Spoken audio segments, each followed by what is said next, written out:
Assalamualaikum dan salam sejahtera untuk semua pelajar. Hari ini saya akan menerangkan berkenaan tentang silibus MPU 2412 iaitu khidmat masyarakat. Saya perkenalkan dulu diri saya. Nama saya Puan Nur Farazila Piti Zainuddin.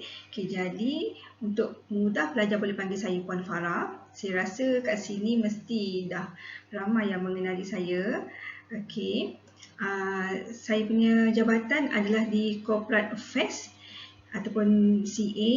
Lokasinya berada di Pejabat Korporat tingkat 3. Jadi sekiranya pelajar dah berada di kolej dan ingin berjumpa dengan saya, bolehlah datang ke Pejabat Korporat di tingkat 3. Nombor telefon saya untuk dihubungi. Kalau untuk nombor telefon pejabat, pelajar boleh call 0392874881. Sambungan saya adalah 234. Ataupun nombor handphone saya 0123360620. Yang ni pelajar bolehlah untuk WhatsApp ataupun Telegram. Ini adalah email saya iaitu nurfarazila@cybernetics.edu.my.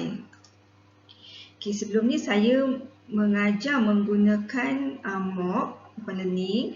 Jadi ini adalah nama subjeknya lah Community Service. Sekiranya hendak mencari ataupun menggunakan MOOC.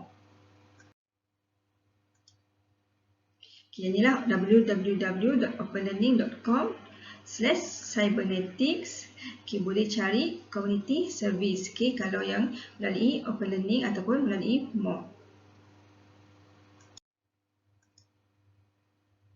Ini adalah sedikit maklumat ringkas mengenai subjek ini. Iaitu tajuk khusus ni adalah khidmat masyarakat ataupun community service. Kod khususnya adalah 2412. Kredit adalah 2, iaitu 2 plus 0. Iaitu untuk satu minggu sebenarnya 2 jam kredit sahaja untuk subjek ni. Iaitu kalau kuliah adalah sebanyak 2 jam saja kuliah untuk subjek ni. Untuk yang ni ditawarkan untuk semester Jun sesi 2020-2021. Jadi pelajar untuk subjek ni tak ada final exam. Jadi untuk subjek ni dia lebih kepada membuat aktiviti, kepada projek. Jadi tak ada final exam. Dan untuk Google Classroom, kod dia adalah Varguza. Jadi pelajar boleh dah add kod untuk GC iaitu Google Classroom. Untuk subjek ni, apa yang akan didapati oleh pelajar iaitu hasil pembelajaran pada akhir kursus ni. Pelajar akan dapat pertama sekali iaitu mengaplikasikan kemahiran berkomunikasi dengan berkesan dalam pelbagai situasi. Jadi untuk community service ni kita akan berjumpa dengan pelbagai lapisan masyarakat. Sama ada dari segi orang-orang yang susah, gelandangan, warga emas, kanak-kanak OKU, kanak-kanak anak yatim. Jadi kita akan belajar macam mana cara berkomunikasi yang berkesan untuk pelbagai peringkat masyarakat ataupun pelbagai jenis masyarakat yang kita akan jumpa. Seterusnya adalah untuk mengaplikasikan kemahiran berfikir secara kritis dan dapat menyelesaikan masalah menggunakan pendekatan saintifik, iaitu apa-apa sahaja permasalahan yang berlaku, kita akan tahu macam mana hendak menyelesaikannya. Seterusnya adalah untuk mengaplikasikan kemahiran kepimpinan dalam memimpin diri sendiri dan orang lain serta mampu bekerja secara berpasukan. Jadi kat sini kita kena belajar macam mana untuk menjadi pemimpin.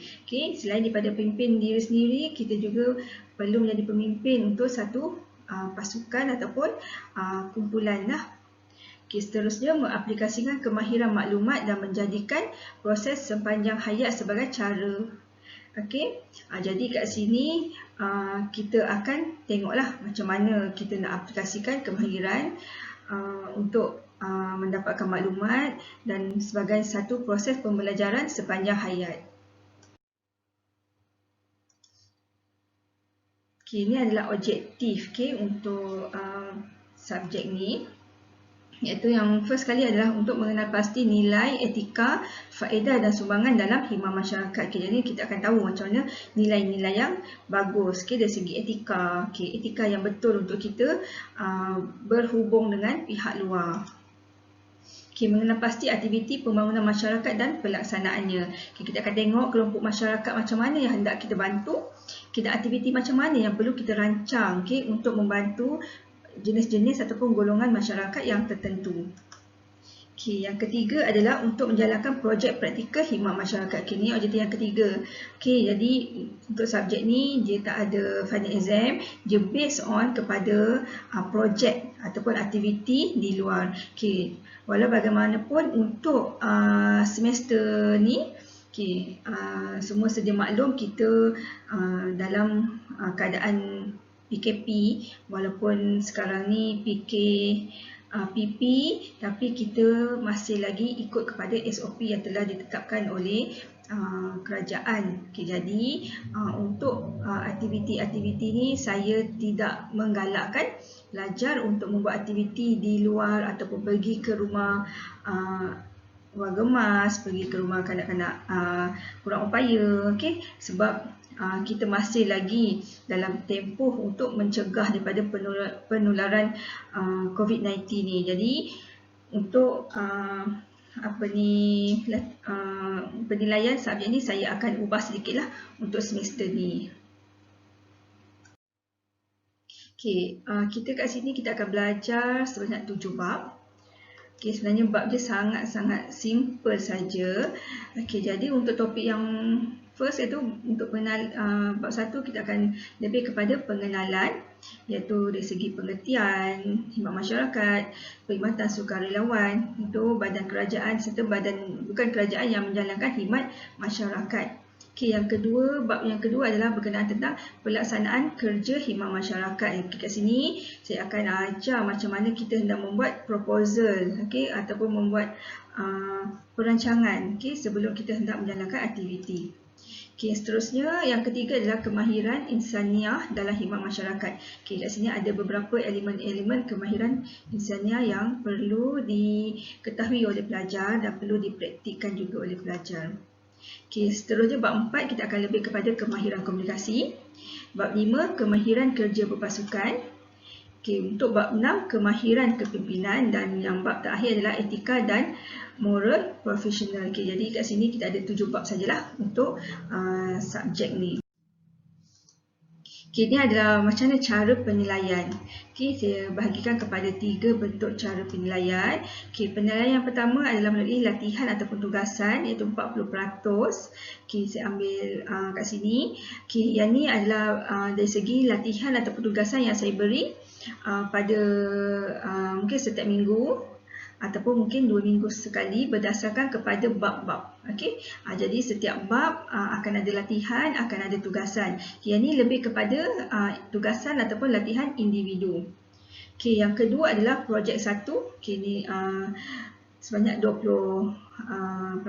Okay, untuk projek 1 ni yang inilah yang saya perlukan dari segi untuk membuat dalam kumpulan. Okay, sama juga dengan projek 2 adalah melalui kerja secara berkumpulan. Okay, walaupun pelajar semua berada di tempat masing-masing, berada di kampung halaman masing-masing, rumah masing-masing, tapi ia tidak menjadi penghalang untuk pelajar melakukan tugasan secara berkumpulan. Okay.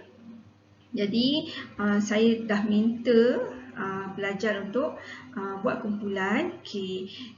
Jadi ada kumpulan yang ada 5 orang, ada yang 8, ada yang 10. Okay, bergantung kepada jumlah grup. Okay, kalau contohnya dalam jumlah grup tu, contohlah di PSM 3A, okay, ada berapa orang, okay, tengok yang boleh grupkan tu berapa yang boleh cukup.